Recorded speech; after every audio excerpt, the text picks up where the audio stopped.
Good morning, second English students. Now we shall move on to chapter 13, and the title of the chapter is Comparative Literature and Translation Studies, a correlation.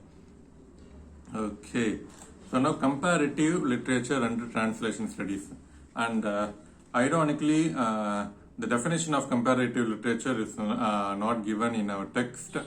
Rather, as I say, you just make a note of it.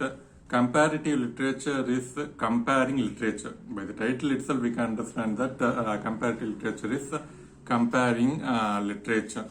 And comparative literature is not only comparing literatures, but with arts. Comparing arts are also come under the banner comparative literature. Okay. If you go to a temple and on the walls of the temple there would be story of Mahabharata painted. It's not written. The story of Mahabharata would be painted. Okay.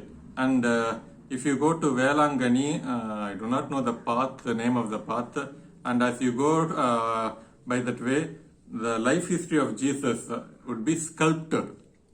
Okay, life history of Jesus Christ would be sculpted. Okay, and their art form, they narrate the story of Jesus Christ. And if you go to temple, Mahabharata, Ramayana stories are painted. Okay, now we can compare the literature Mahabharata and painting Mahabharata. And we can compare Bible and sculpting in Velangani. Okay, the statues. And so when I compare a Bible story with the sculpting life history of Jesus Christ in Velangani, if I write that, then it is example of comparative literature. Okay, and I compare Wordsworth and William Shakespeare.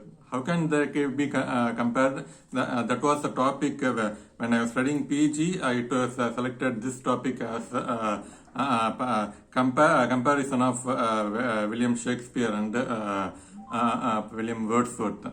And so both, it's a long seminar, but the point is both idealize, both celebrate nature, but Shakespeare, along with negative aspect, he celebrates nature, but William Wordsworth simply idealize nature. Okay, so this is also example of comparative literature.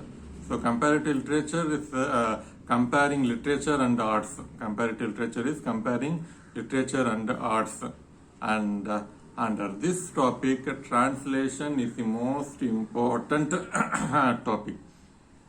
Okay. So a text is written and the text is translated, and naturally someone should compare and write. When it is a translation, comparative literature should be written. Okay, so that should be the case. So this field, this discipline, comparative literature is developed because of translation studies. Okay. So therefore, as we study translation studies, we must learn comparative literature also. Okay. So 4 minutes I talked about comparative literature. Give introduction about the idea what is comparative literature, and then you should write down the first paragraph of page 134. Okay, mark the first paragraph of page 134. Comparative literature is subject, and to some critic it is non-subject. Its existence depends a lot on translation. In the 21st century, the comparative literature is hinged upon the art of translation and translation studies. Translation studies as a discipline promotes the cause of comparative literature in our time. Okay, and here in this text, Das clearly says that comparative literature, the discipline comparative literature exists because of translation. If there is no translation, there is no point in writing comparative literature. Okay, and that's what he says. And uh, okay, so that is what discussed in detail in this chapter. And other great translation scholar sayings are given throughout this chapter. Probably they will not specifically ask, even if they ask questions, specifically if they ask questions, we shall write generally about translation. Okay, maybe the first paragraph, and then open at 143, page 143, the second paragraph. Mark from here, from the second paragraph. Translation has come a long way from mere imitation of the original to compound act of reading and writing simultaneously. From that sentence and move to next page, the last paragraph. From now on, with comparative literature as valued with subsidy subject area. Okay, 144 and the கடைசி paragraph வரைக்கும் அப்படியே mark பண்ணிக்கோங்க.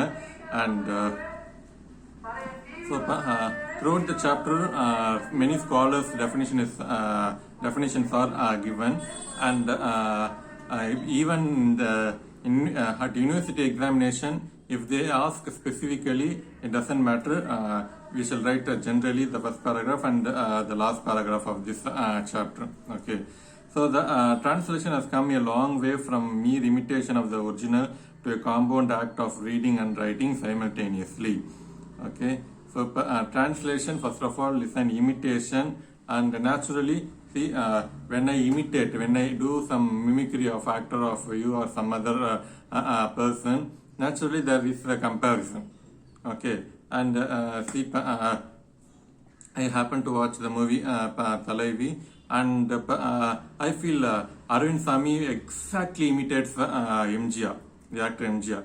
Perfectly he imitates MGR.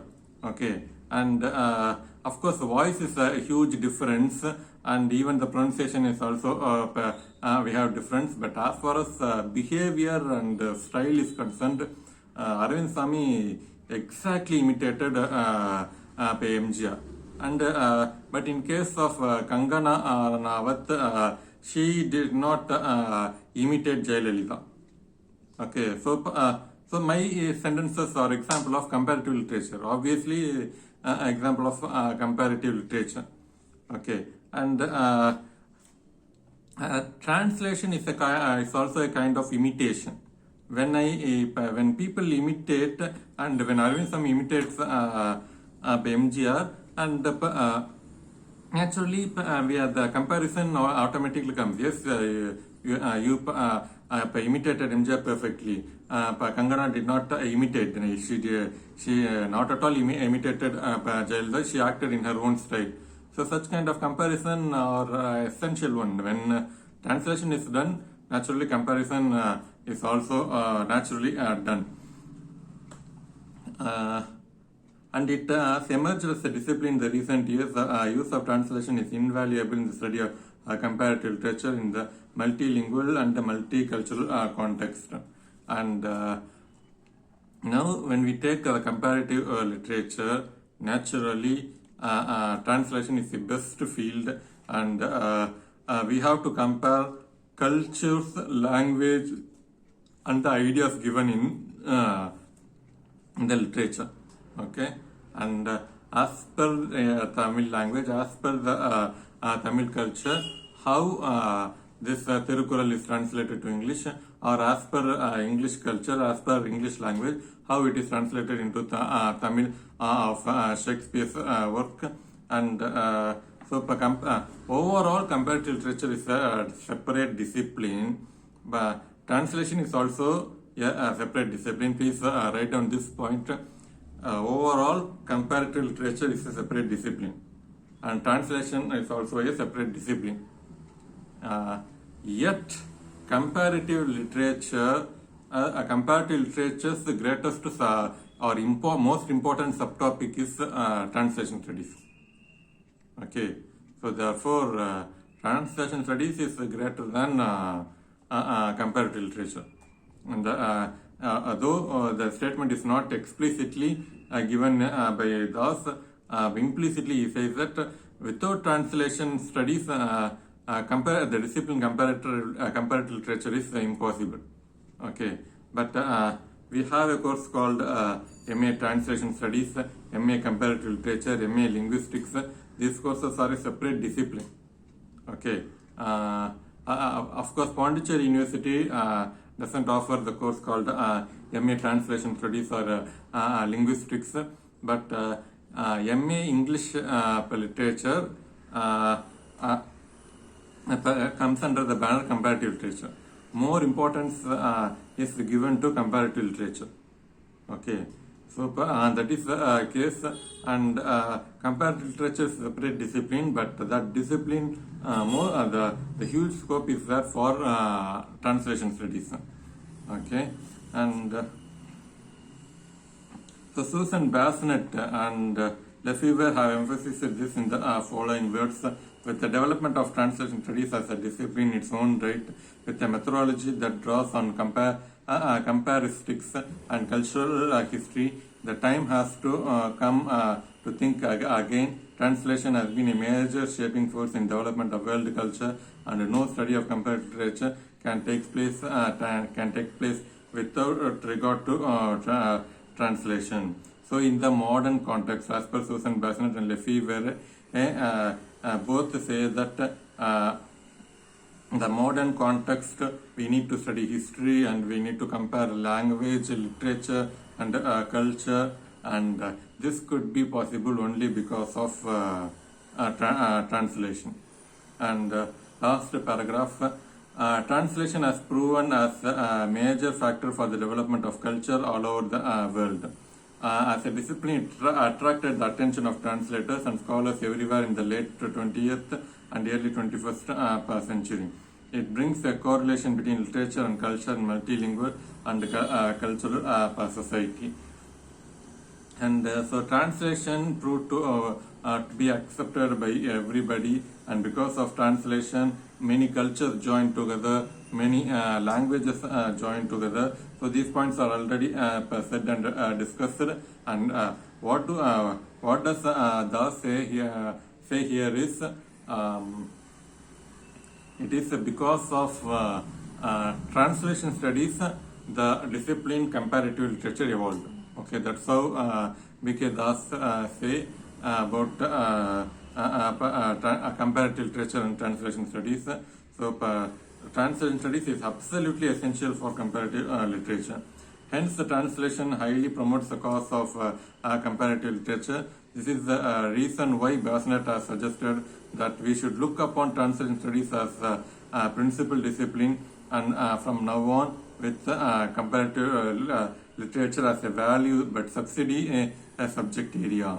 Okay, and for comparative literature, translation is a subtopic, and for translation studies, comparative literature is a subtopic. Okay, both are equal. Likewise, he concludes, but overall, in most of the lines, he says that translation studies is greater than, or you can write it as translation studies has a greater scope than comparative literature, a greater scope.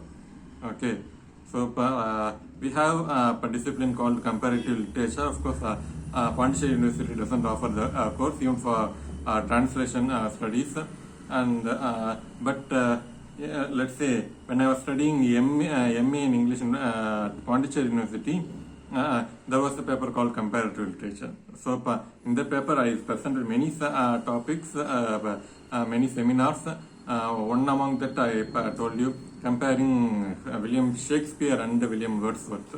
Okay, professors appreciated that comparison, and so comparative literature is a separate discipline, and the comparative literature develops because of translation studies. Okay, so that's the end of this chapter. We shall move on to next chapter in the next video. Thank you.